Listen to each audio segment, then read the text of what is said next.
is, who does President Barack Obama represent? Does he represent black people? And if so, why is it that he does not have the ability even to go to a church where you have a black minister that is too radical for the majority of the white people?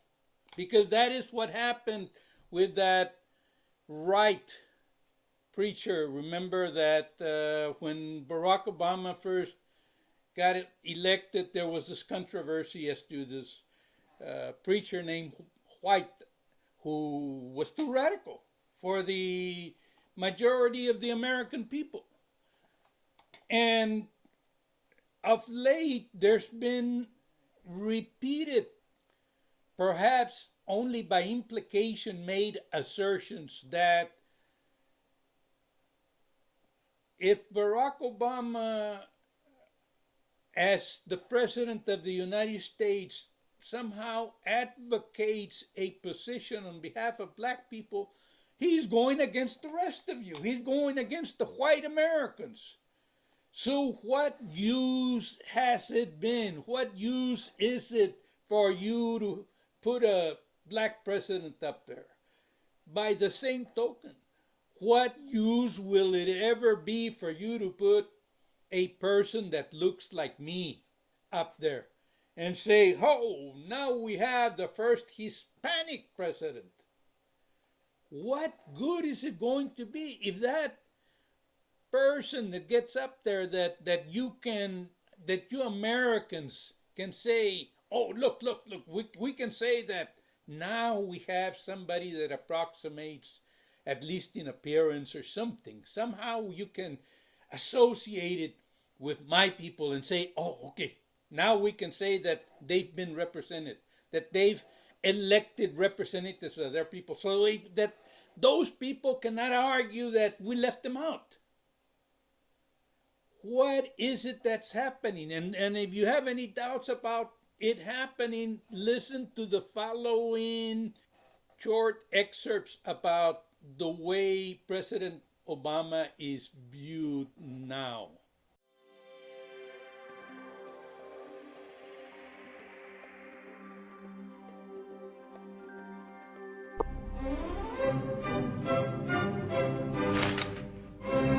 As a former presidential hopeful himself, it probably isn't surprising Rudy Giuliani isn't a big fan of the man now sitting in the Oval Office. But the former New York City mayor spoke Wednesday night to a private gathering of conservatives. Just the right spot for a little Barack Obama bashing, and Giuliani didn't hold back. Politico reports Giuliani told the dinner group, I do not believe, and I know this is a horrible thing to say, but I do not believe that the president loves America. A bold, if perhaps over-the-top statement on the leader of the free world. The dinner featured Wisconsin Governor Scott Walker, who himself is considering a presidential run. We don't know what Walker said because Politico says the governor's aides insisted his comments were off the record. On Fox News, though, Giuliani did later call the president a patriot. Here's how he clarified the reports.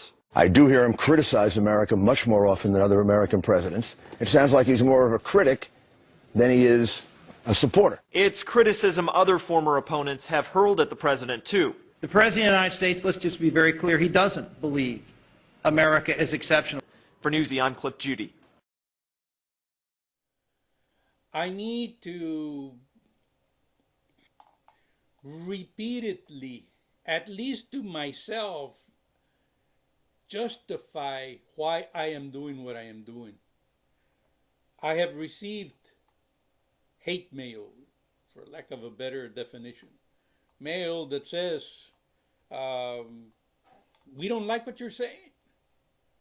I used to like that somebody emailed me and says, I used to like to watch your program, but now I don't. And the end result is that the person disagrees with how I approach things, how I argue, the position that I take with regards to some of these issues. Let me state on the record that that's what I want to happen, that I want people out there to make up their own mind as to what is happening, because if I am doing this, the reason that I'm doing this is because it's not being done anywhere else. Your television stations that any of you here in this area, San Antonio, view, none of them, not one of them, presents you a view of the news which is the view that I would present to you if I were in control of those media outlets.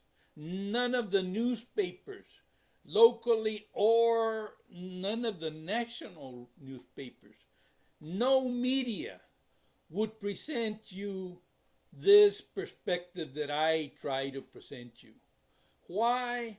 Because I'm an Indian, because I come from the perspective that I am trying to articulate even now, that I'm trying to explain even now.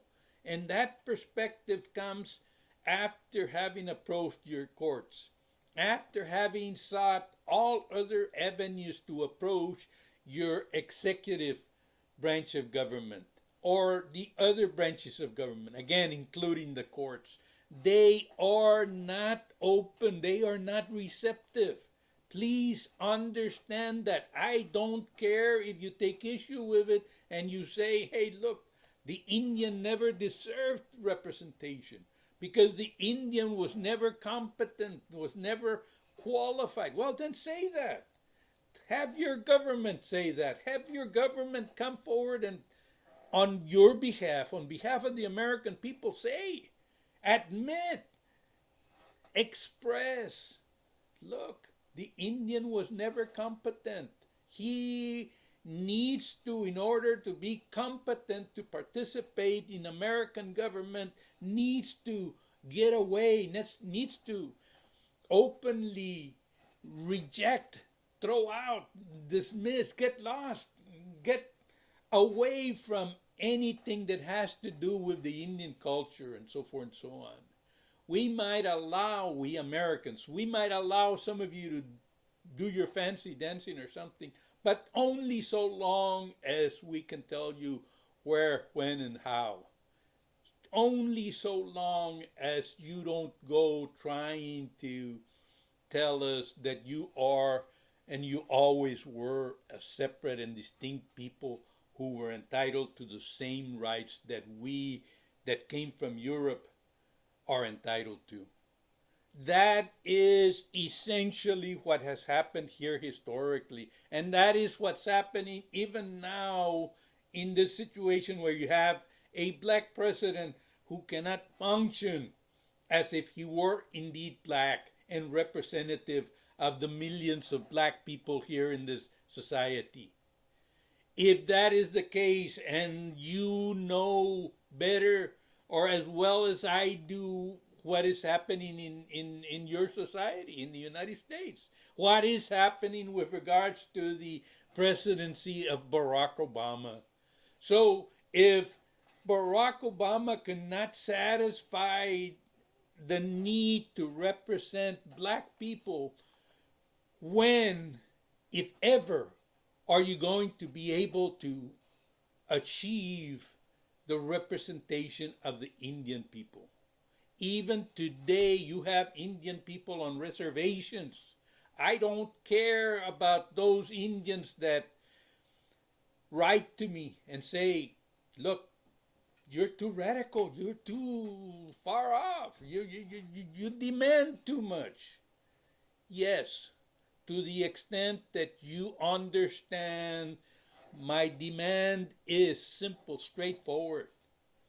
My people are human beings. And the fact that the Americans have never to this very day recognized us as human beings, Indians, native people, the autochthonous, the people that were here when the Europeans arrived, those people that were here and haven't changed, that is, they haven't done something affirmatively to prove to the Americans, to the invaders, that they are not going to insist upon recognizing human rights in them.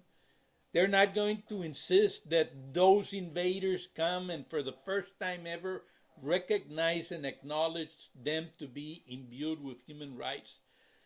Until that happens, I don't accept that invader as anything but the invader that he is. He is not, in my understanding of the law, in my understanding of the rule of law, nobody is authorized. No, I don't care how closely they were related to your founding fathers, those who established the 13 colonies. Not one of those people is entitled to come to Texas after 1776 and impose their rule here on the basis that my ancestors that were here were not human right imbued. If we didn't qualify, you need to tell me why we didn't qualify. Because if my ancestors here 200 years ago, maybe even less, were not competent, were not qualified to serve as your equals, to be recognized as your equals, to be acknowledged, to be human right imbued, and therefore, as long as they were here first, the only people entitled to here establish a legitimate, valid government, well, then that's what the situation is. That's all that I'm saying. If anybody out there, including your government, the federal government, the state government, the government of the city of San Antonio, has a different factual scenario, can establish different factual circumstances, can factually establish that there were some other people here before my ancestors, that some other people existed here, and therefore they could validly, legitimately, under the very principles that you European invaders have established, that you Americans in your declarations with regards to establishing government in the 13 colonies, how you established that, those principles that you established there, that you declared and proclaimed to the world. Under those principles, the only people who can establish a government are the people of the place in issue. Then you Americans that came over here need to show to me why my people, my ancestors who were here, were not qualified. And if they were not qualified in your perspective to be the people from here, then why am I qualified now to be one of you? All you're telling me now is, Munoz, if you accept that you're not Indian, if you accept that you are an American, that just by accepting that identification, by relinquishing my insistence upon being the same human being, the same person that my ancestors were, regardless of the fact that they may well have been running around largely naked and eating dirt the way you are reported to have seen them. Even if that's true, that still does not eliminate the fact that they were human beings and that they were the people from here. And so long as they were the people from here and they were my ancestors, then I am part of the rest of us that are still surviving here and who are still the legitimate people, the legitimate human beings from here. And the fact that you've ignored us, the fact that you continue to ignore us, and the fact that I am unable to convince maybe a lot of my own people that this of which I speak, that this is the way you've portrayed to the world, to history, the circumstances to be. This is the way you have articulated the rule of law to be. And so therefore, that is the situation. As long as the government that exists, be it the city of San Antonio, the government of the city of San Antonio, the government of the state of Texas, or the government of the United States insofar as it wants to come in here and tell my people that whoever they approved is therefore the legitimate government here, then I persist in my assertion that that government of yours is illegal. It's invalid. It is a fraud. It is void ab initio, void from the get-go, because they are not the people from here. As long as we exist, we are the people from here. That's all there is to it. Unless, if there's something different, well, then you didn't explain it that way. You didn't articulate it that way. The United Nations doesn't articulate it that way. Nobody in the world today has told me, oh, wait a minute, you misunderstood something, Munoz. The law that we were trying to teach you was to the effect that only white people had rights. And so therefore, when the white people came west of the Appalachians, the Indians that were there, including your ancestors that were Indians that were there in Coahuiltecan territory, what is now Texas, those Indians didn't count. We didn't make that clear to you. Well, that still doesn't matter, but that's what we mean now. If that's what you mean now, then you need to express that. And if you express that, then maybe that I cannot do anything about it. It may be that in those circumstances, I'm going to be obligated to either do something else or else shut up. And it might well be that at that point I say, look, the only thing that is reasonable for me to do at this point is shut up.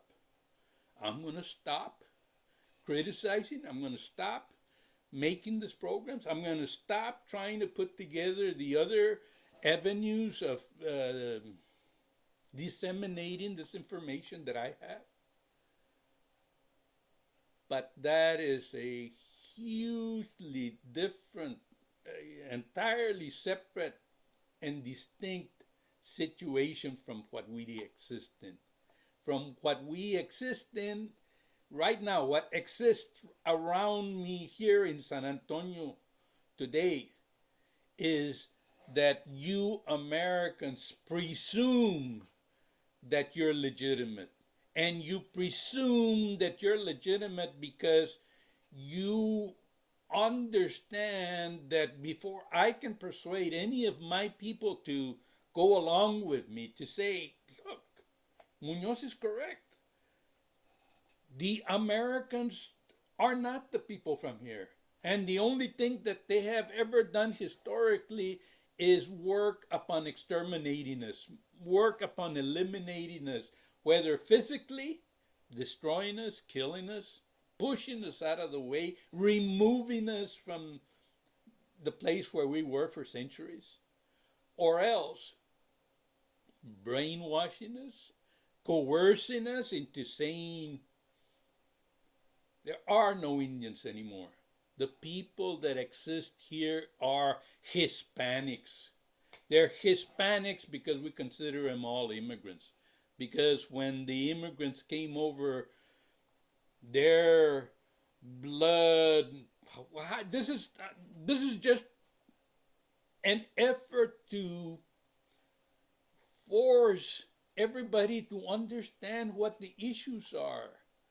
What is that argument that could come up, that could be made by your government if they had to absolutely make one?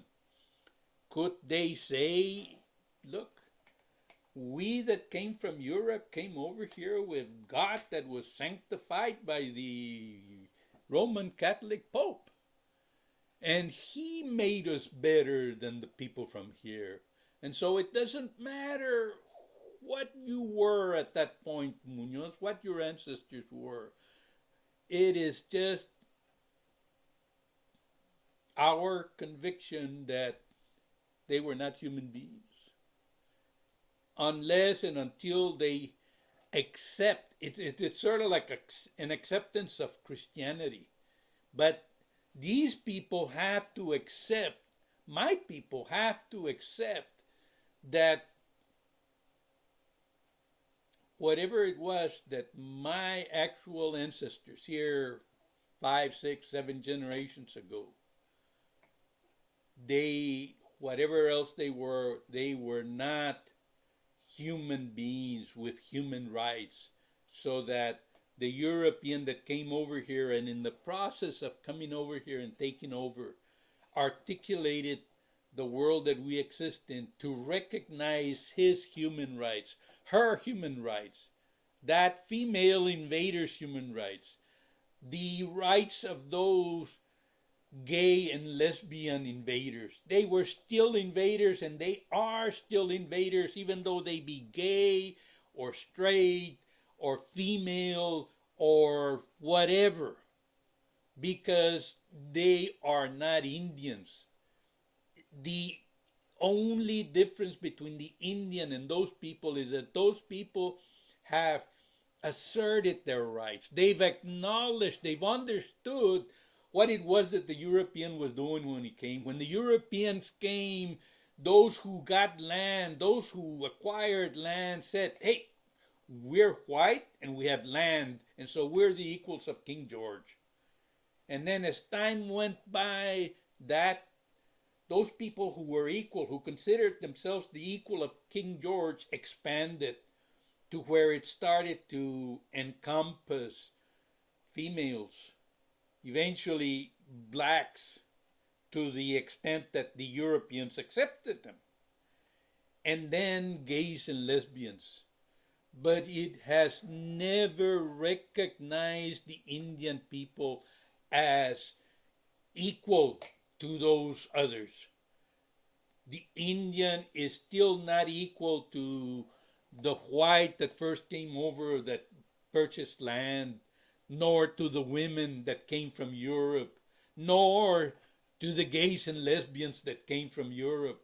The Indian is still an Indian insofar as he says, look, my allegiance, my affinity, because if that is who my people were, that is who I am. I am one of the people that were here before the Europeans came over and imposed all these interpretations on us.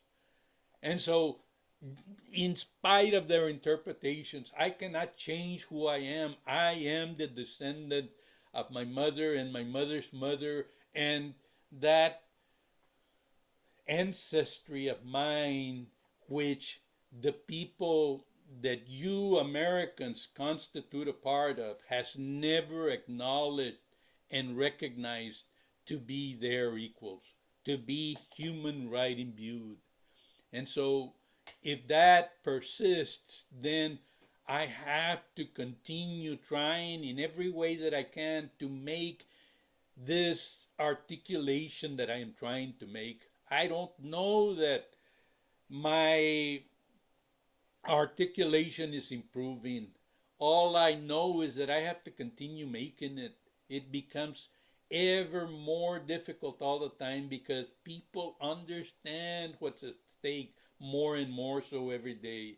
And some people understand and they say, hey, that gives us all the more reason to push forward with this development of an understanding so that we can in fact understand. On the other side, there are people who get more and more scared all the time, who get so scared that they say, hey, look, not only do we have to close off the borders and so forth and so on, we have to make sure that we somehow stifle this message that Rodolfo Rivera Munoz is trying to disseminate, because it is a legal articulation of why we are still the one and only people from here, and therefore the one and only people authorized to establish a valid, legitimate government here. And that is all that I'm saying. That is all that I'm saying. The rule of law is what everybody says it is. It's what the United Nations says it is. And that's why I can come here and publicly say what I'm saying, because all those people, all those government representatives, all those congressmen, all those senators, U.S. justices, the U.S. Supreme Court can indirectly deny my efforts to clarify anything. They can refuse me anything that they want, but they cannot stop me from, as long as I have an opportunity, as long as somebody out there pretends that the rule of law exists in this country, even if it in reality doesn't exist, but as long as they so much as pretend that the rule of law exists, then I'm going to take advantage of that situation which they are claiming exists to advance, to advocate, to publish these perspectives that I feel are not only critical in terms that they need to be disseminated, but they are true. They are true to the best of my understanding from whatever source, all that I am imbued with, all that I've been able to access, study, and best understand. There was a huge disparity between the explication, the story that the Americans tell to this very day about who my ancestors were, as opposed to those who I know were my immediate ancestors.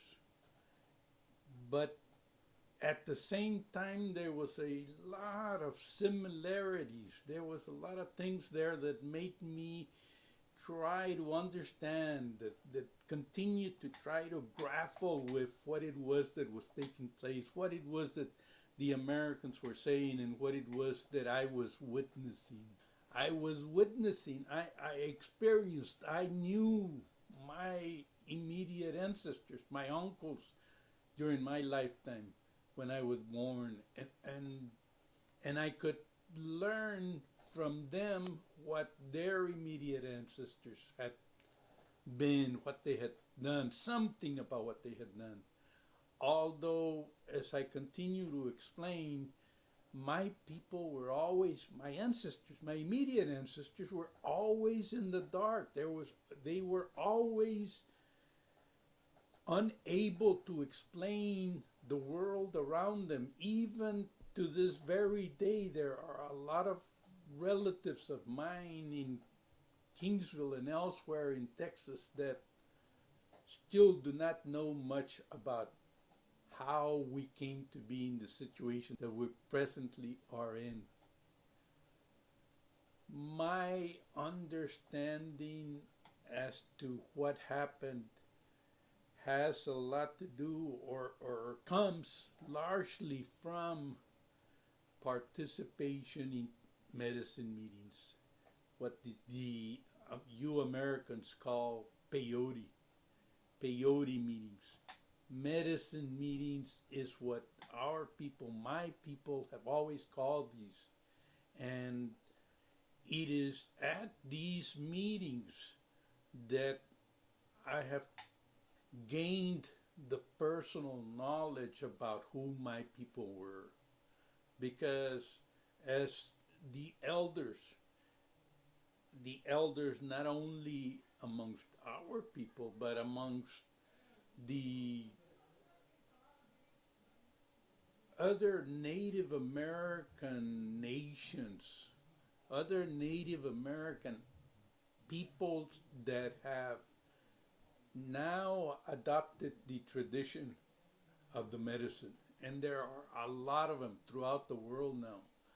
But from them, those that know the same oral history, they tell the same oral history, which is one that has it all originating here.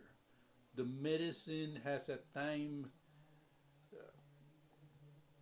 grown, been cultivated in a more widespread area, but it has now shrunk to where a small part of northern Mexico and a small part of South Texas is the only place in the world where the medicine grows in relative abundance.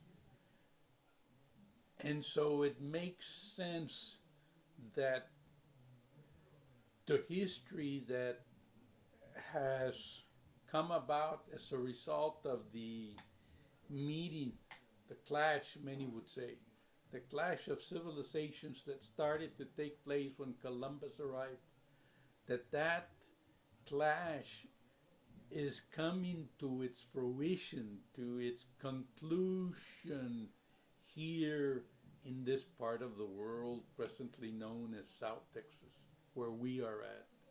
That is a reality. It is a result of events that have happened everywhere else. And it has nothing to do with my doing or what I say or anything like that. I am simply trying to record contemporaneous with the developments what is taking place. And so therefore, because of that, for those reasons, I rely a lot upon interviews conducted in the Native American Church, such as that one I am going to start showing you today. Please understand that I intend to develop the discussion with my good friend Henry Quintero in the future. It is Sunday, February the 15th, 2015. We are at the church grounds here in San Antonio on Kearney Road, Jose Cepeda place. We're in the teepee. We just got done the meeting last night, and we want to talk about some of the things that are going on, do a little recording of whatever suits your fancy. I like what you said, but you impressed me so much yourself. Thank you. There's a lot that you know. There's a lot that you can do, and we can do. And so I'm very much interested. And so if nothing else, let's talk about that. But if you want to sing a song, or however, at the end or before, or however you want to do it. Thank you. First, I would like to say it's a real pleasure to be down here in Texas, in San Antonio, at this Native American church grounds. Really, what I'm really excited about being here is in this teepee, around this fireplace, here now that we can film, the ceremony is not going on. This place right here is a living institution on how indigenous people in Texas and in the United States have influenced American culture, and we still have not gained the accreditation that we deserve as being this church, this way of worship, this musical religious tradition that comes from South Texas, that comes from northern Mexico. This way of life. This way of life is really the oldest religion in the United States, in Mexico, and in Canada. This religion right here is older than Buddhism by about 5,000 years with carbon dating from the caves down in South Texas, where they found peyote effigies, where they found dried peyotes that carbon dated 3,000 years before the birth of Christ. This is how old this musical, religious tradition, this way of life has existed on this continent. And when you take this drum, and when you take this influence of music, and how it came with different peoples from Spain, Czech, German people, they came together. What people don't realize is this peyote way was integrated within the church mission systems of this area in Texas, those Indians that participated in a peyote ceremony picked up Baroquean instruments and they reinvented them for our traditions. That you see a jarocho. What is it with the armadillo? That Jarocho? Yeah, that's a jarocho, but that is based on an old lute from Europe. But when our people came into these instruments, they decided to make them their own. This same rhythm, these same intonations, came from the Catholic Church. These rhythms mixed with the music from Spain and from German and Czech people to create what we now call Tejano or conjunto music.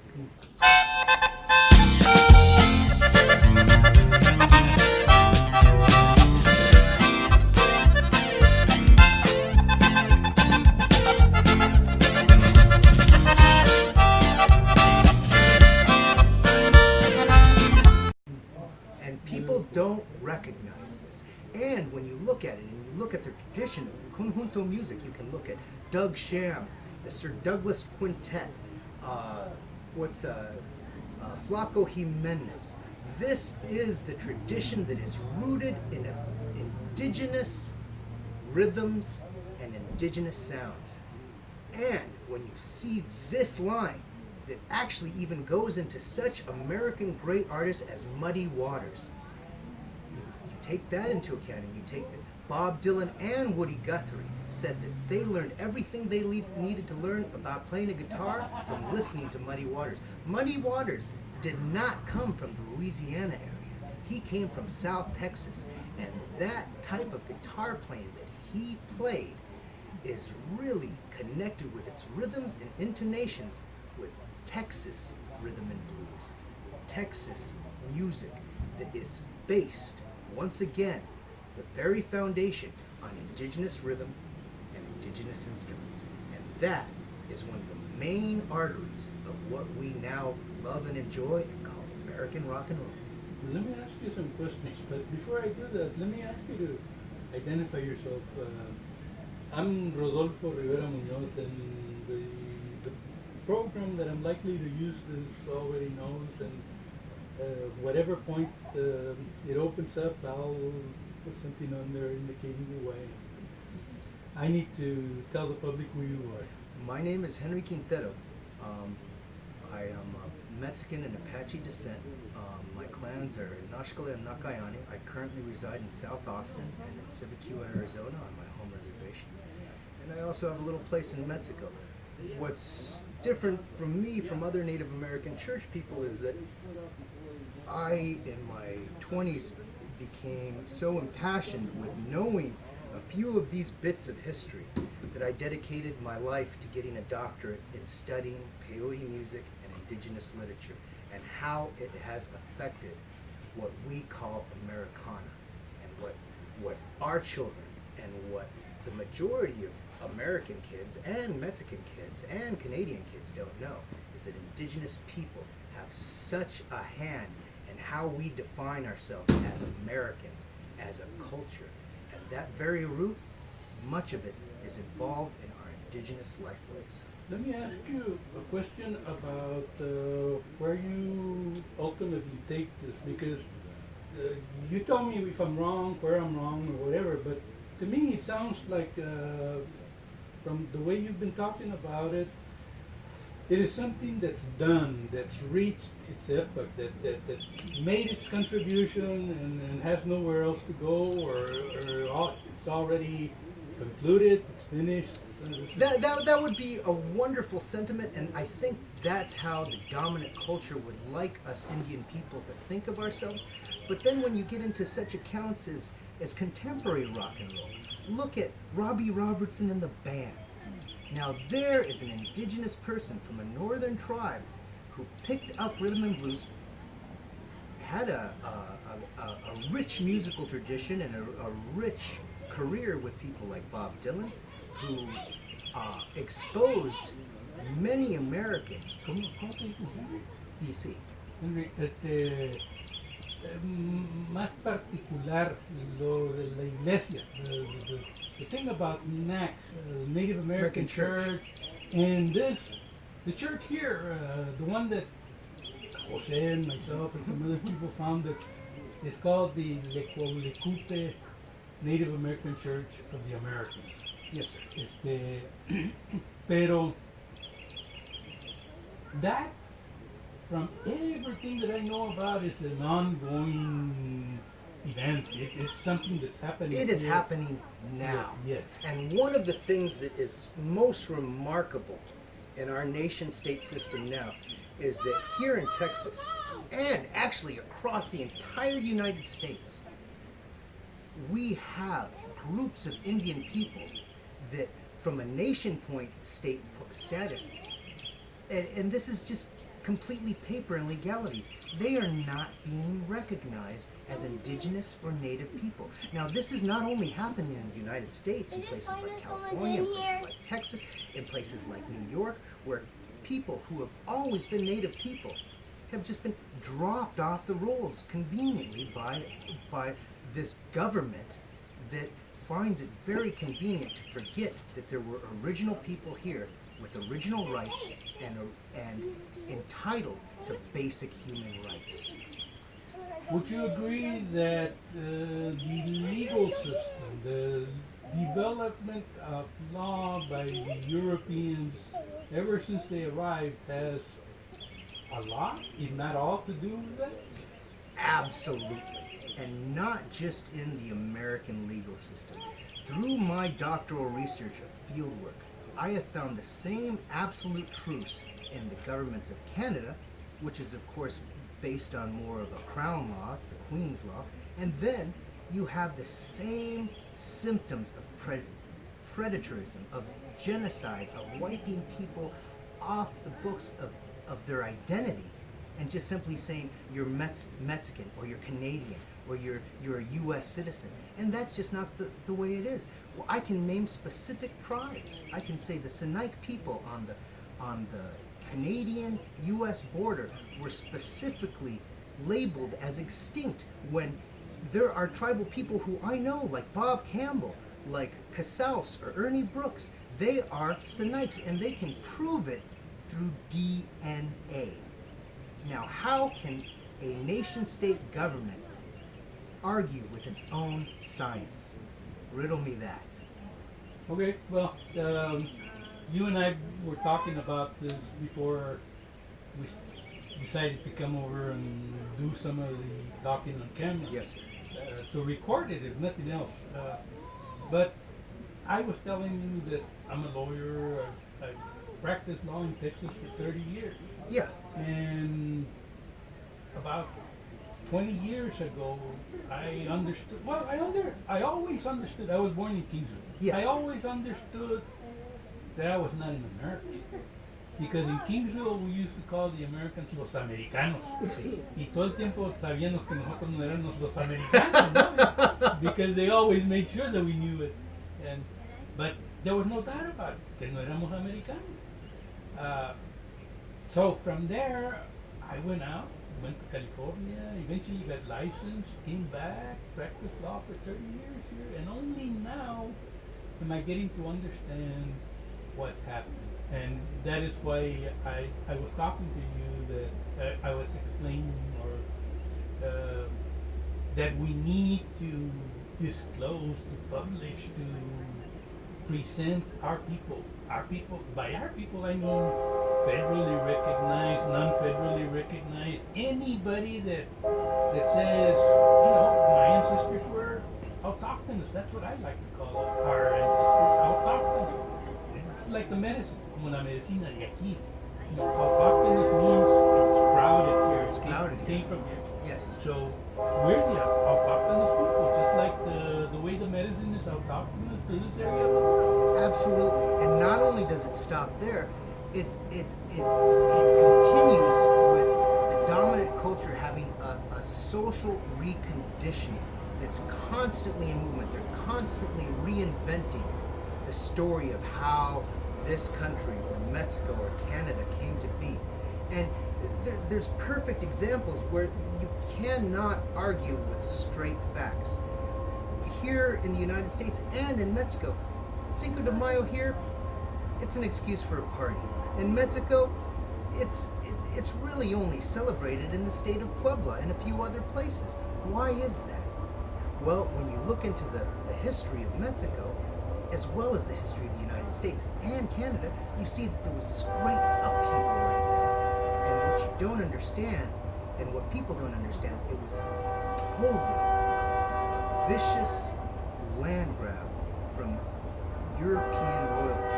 And what people in the United States or Mexico don't know, but it's just a dead hard fact, over 85% of people that stood to defend a democratic ideal of Mexico were indigenous people who did not speak Spanish. They spoke their own indigenous languages, and those are the people who defeated the strongest army in the world at that time. I have absolutely no problem with that, but let me throw in a little law. Okay. A little law and some facts. Okay. That I consider facts, and see if we can, because I agree that's what is lacking. See, you and I can talk, and we can say, look, if he tells me something, and I know you, I believe you, I know that you're saying something in good faith, so I'll mull it over, and if I think you're wrong, I'll tell you, and so forth and so on. That's what we have been lacking. Our people were never engaged in that with the Europeans. The Europeans came and they said, oh, we're going to reduce it all to writing ourselves, and that's what they did. And the Indians, they said, those guys don't qualify. They're not competent. That's the legal word that they use. They're Let me not show competent. you how we qualify. And this is one of the beautiful things that I'm able to do as an ethnomusicologist and as someone who specializes in Native American literature and music. Take these two Apache songs, for instance. These are peyote songs that are sung in the Native American church. But when I talk to my tribal elders and when I go into the whole ethnography of these two songs, they predate this teepee. They predate this moon ceremony.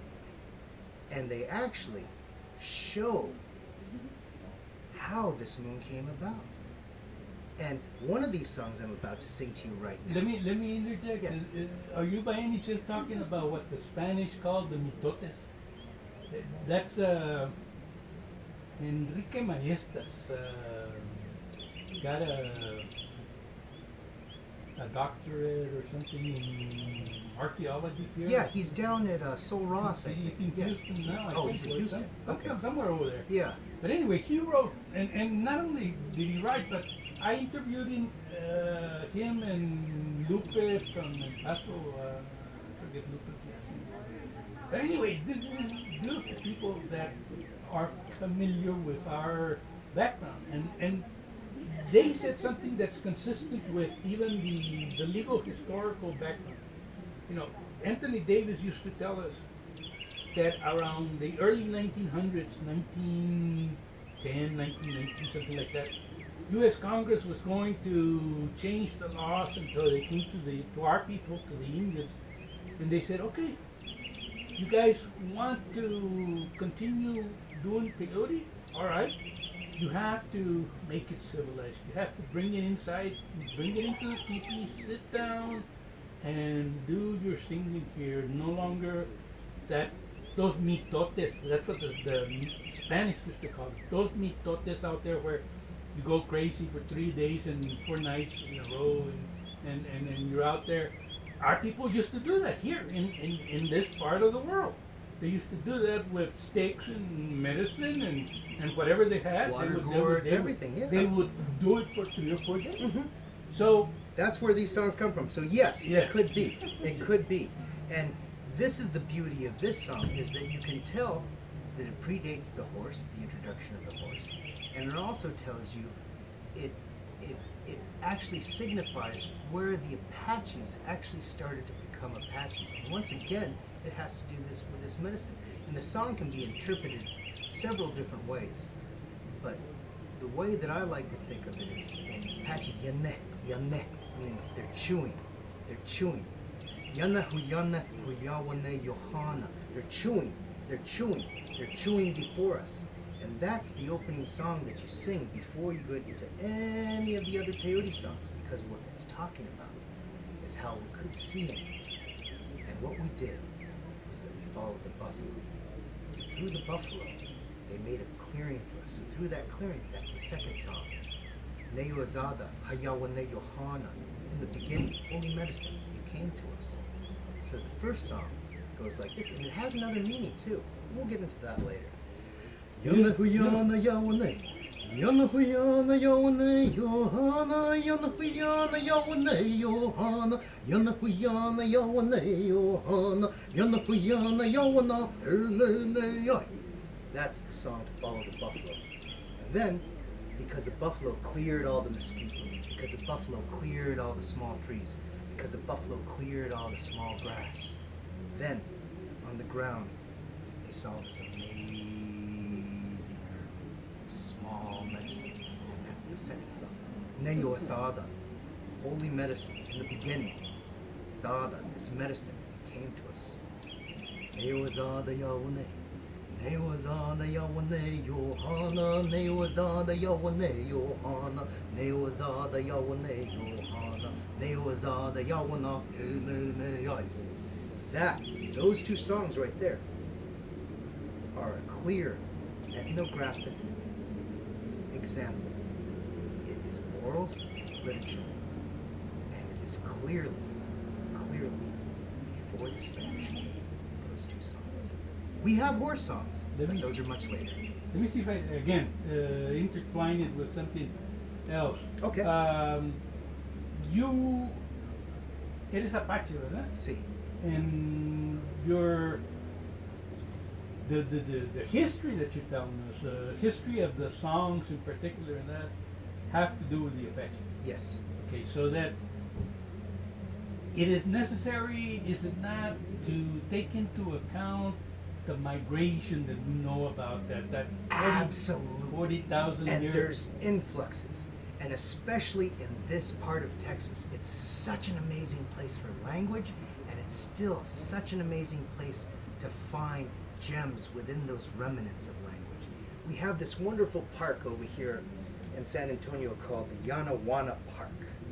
What a beautiful name. In Coahuilteco, of course, there's a meaning for that. Coahuilteco, we say. Coahuilteco. Coahuilteco. Gracias. Coahuilteco. Like Coahuila. Coahuila. Coahuilteco. Coahuila-teco. Coahuilteco. Coahuilteco. The Spaniards called us that because of the language that predominated. Yes, yes. I'm sorry, I lost my place. And you were talking about the Yanawana. The Yanawana. So, it means something in that language, but also if you pronounce it in Apache, Yane Watu, the place where we chew, Watu, drink water, and drink water. What is San Antonio and the hill country known for?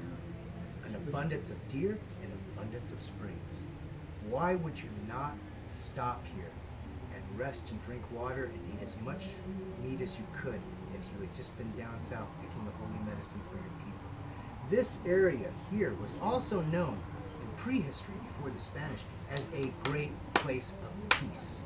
This was a place where the natives from this area, Coahuiltecos, am I saying it correctly?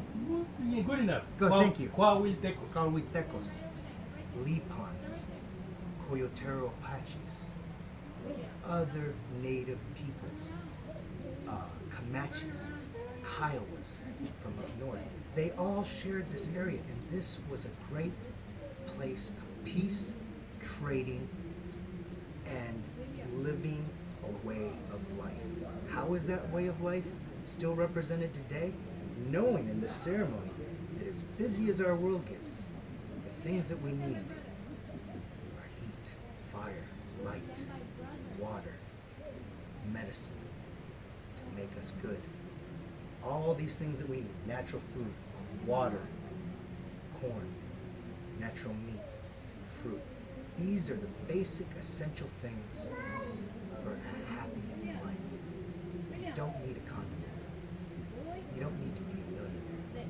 you need is to be fed, sheltered, and spend quality, loving time with the people that you care.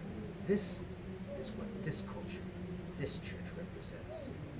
I'd like to hear, I've heard people talk about Yanawana and the connection with San Antonio in particular, and with what is now known as the San Antonio River, which to our people was known as the Yanawana.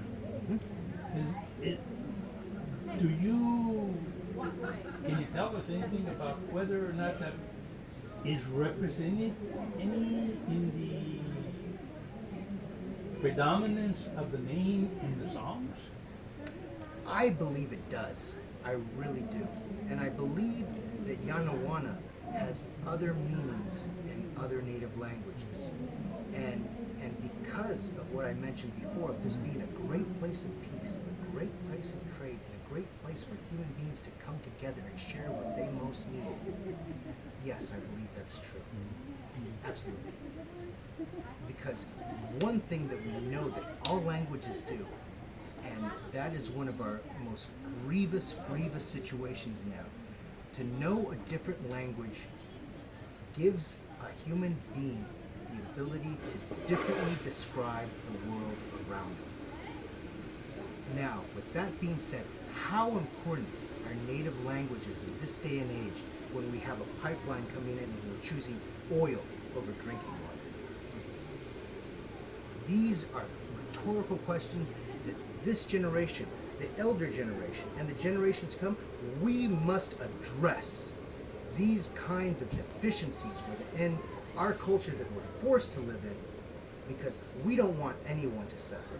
We need to bring our indigenous ideals to a kind of scientific understanding where people finally understand that the commodification of oil, the commodification of this life, is not what we need. Already, we know that we have a way of being better human beings. In Japan, they already have hydrogen cars with hydrogen gas stations all over the place. In Europe, I've been there. They have diesels that don't sound like diesels, and they're quick and spiffy, and they get 80 miles to the gallon.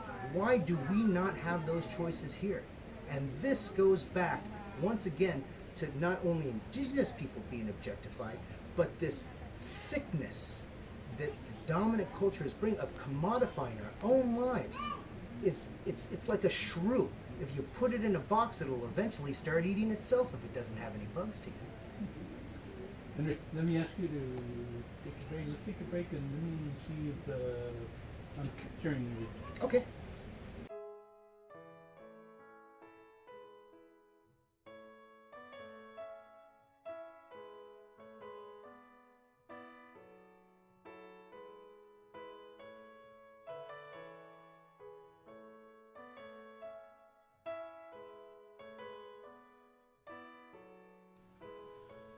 I like hearing about the history of the Native American Church, because as a lawyer, this has been all that I've been thinking about for so many years. And in the law, this whole thing with the Europeans about whether we did not believe in God, whether we were capable of believing in God, whether all those kinds of things were so ingrained.